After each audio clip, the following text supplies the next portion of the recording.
Friends welcome to another blog আমি একটা video দেখাচ্ছি এই ভিডিওটা দেখে নিন আপনারা।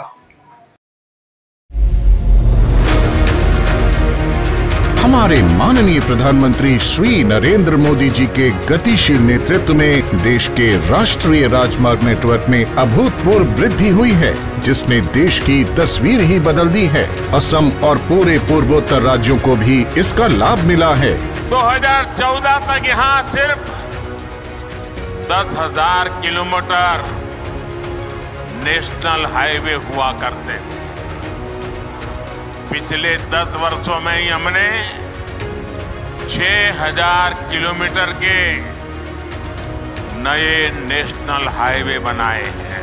आज माननीय प्रधानमंत्री जी 4,530 करोड़ रुपए की लागत की गुवाहाटी रिंग रोड परियोजना का शिलान्यास कर रहे हैं, जिसकी कुल लंबाई 118.53 किलोमीटर है। मेरा बहुत दिन से सपना है कि गुवाहाटी का रिंग रोड बने, मतलब जो 6 लेन हाईवे आज खानापारा से जालुकबाड़ी तक हो रहा है वो बाईहाटा सारियाली होना चाहिए, वहां से कुरुआ तक जाना चाहिए। ये परियोजना 55.54 किलोमीटर लंबे ग्रीनफील्ड कॉरिडोर को समेटे हुए है, जो क्षेत्र के लिए एक परिवर्तनकारी कदम होगा। इसके अलावा इसमें खानापारा से जोराबाट तक के राजमार्ग को 6 लेन में विकसित करना भी शामिल है, जिससे यातायात अधिक सुगम होगा। गुवाहाटी रिंग रोड परियोजना मौजूदा मार्ग को बाईहाटा, चरियाली और सोनापुर से जोड़कर एक वैकल्पिक मार्ग प्रदान करेगी, जिससे गुवाहाटी शहर में यातायात का दबाव कम होगा। पूर्वोत्तर राज्यों और अंतर्राष्ट्रीय सीमाओं से संपर्क भी बेहतर होगा। इन परियोजनाओं से अपर असम का चाय उद्योग, नुमालीगढ़ रिफाइनरी, जागी रोड के सेमीकंडक्टर हब एवं पूर्वोत्तर राज्यों तक देश के अन्य क्षेत्रों से पहुंच आसान होगी, जिससे व्यापार, वाणिज्य एवं रोजगार के क्षेत्र में अभूतपूर्व विकास निश्चित है। हमारे माननीय प्रधानमंत्री जी के नेतृत्व में असम की डबल इंजन सरकार असम को देश का अग्रणी आर्थिक और वाणिज्यिक केंद्र बनाने की दिशा में तेजी से अग्रसर है। এবার এই যে ভিডিওটা দেখলেন আপনারা, এতে কি দেখা যাচ্ছে যে দেশের প্রধানমন্ত্রী নরেন্দ্র মোদী আজকে গুয়াহাটিতে এলেন, রাজ্যে এলেন এবং রাজ্যের জনতার জন্য মানে রাজ্যের যে রাজধানীতে রিং রোড বা অন্য আরও বড় বড় প্রজেক্টের উদ্বোধন করলেন। উন্নতি হচ্ছে, প্রগতি হচ্ছে, খুব ভালো কথা। সব দিক দিয়ে উন্নতি এবং প্রগতি হচ্ছে, দেশটা এগিয়ে যাচ্ছে। কিন্তু আমাদের এই যে জেলা শ্রীভূমি জেলাটা, আগে যেটার নাম ছিল করিমগঞ্জ, বর্তমানে হয়েছে শ্রীভূমি জেলা, এর কিন্তু শ্রী বদলাচ্ছে না। একদম বিচ্ছিরি অবস্থা আমাদের এই শহরটার, মানে রাস্তাঘাটের অবস্থা একদম শোচনীয়।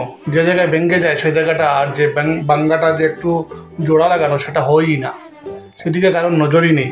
আজকে থেকে প্রায় 1.5 মাস আগে বোধহয় বা মাসখানেক আগে রাজ্যের মুখ্যমন্ত্রী, যিনি আমাদের এই শহরের আমাদের এই জেলার আমাদের এই জেলার একটা বিধানসভা অঞ্চল থেকে উনি জিতে বিধায়ক হয়েছিলেন এবং এরপর রাজ্যের মন্ত্রী হয়েছেন, ক্যাবিনেট মিনিস্টার। উনি বলেছিলেন যে 7 দিনের মাথায় শহরের রাস্তাঘাট একদম ঠিক হয়ে যাবে। আজকে প্রায় 1 মাস অতিক্রম হয়ে গেল, রাস্তাঘাটের অবস্থা একদম খারাপ। সামনে পুজো, বাঙালির সবচেয়ে বড় উৎসব দুর্গাপূজা।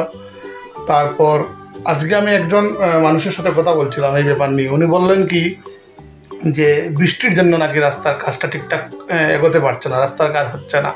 অন্য কোনো জায়গায় কি বৃষ্টি হয় না? বৃষ্টির জন্য রাস্তাঘাটের কাজ কেন আটকে যাবে? শুধু রাস্তাঘাট না, কোনো দিক দিয়েই কোনো উন্নতি নেই। সরকারি যে হাসপাতাল আছে সেটার অবস্থা একদম শোচনীয়। আমাদের রামকৃষ্ণনগরে একটা মেডিকেল কলেজ উদ্বোধন হওয়ার কথা, উদ্বোধন হয়েছে, কাজ বোধহয় চলছেও, জানি না এতে কার কী লাভ হবে। মানে চিকিৎসা ব্যবস্থাটাও একদম খারাপ।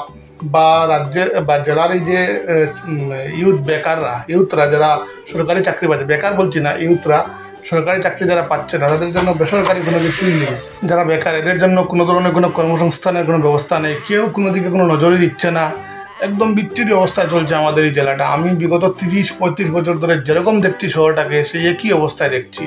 শ্রীভূমির কোনো উন্নতি হচ্ছে না। আগে যার নাম ছিল করিমগঞ্জ আর শ্রীভূমি নিয়ে আমরা ঝগড়া করছি, করিমগঞ্জ আর শ্রীভূমি নিয়ে আমরা একদম মারামারিতে লেগে গেছি। আমরা স্ট্রাইক করছি, আমরা এই করছি, আমরা সেই করছি, আমরা এন করছি, আমরা তেন করছি। কিন্তু শহরটাকে যে উন্নত করব, শহরটার শ্রী যে বৃদ্ধি হবে সেদিকে কারোরই কোনো নজর নেই। জানি না কেন যে এরকম হচ্ছে।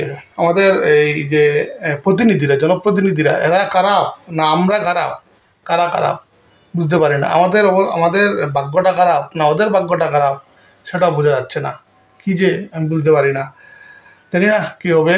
তবে আশা কোনো একদিন তো এরকম হবে যে কোনো একজন বিধায়ক হবেন বা কোনো একজন মন্ত্রী হবেন যিনি আমার শহরটাকে উন্নত করার দিকে একটু লক্ষ্য রাখবেন এবং শহরটা উন্নত হবে, এই আশা রাখছি আমি।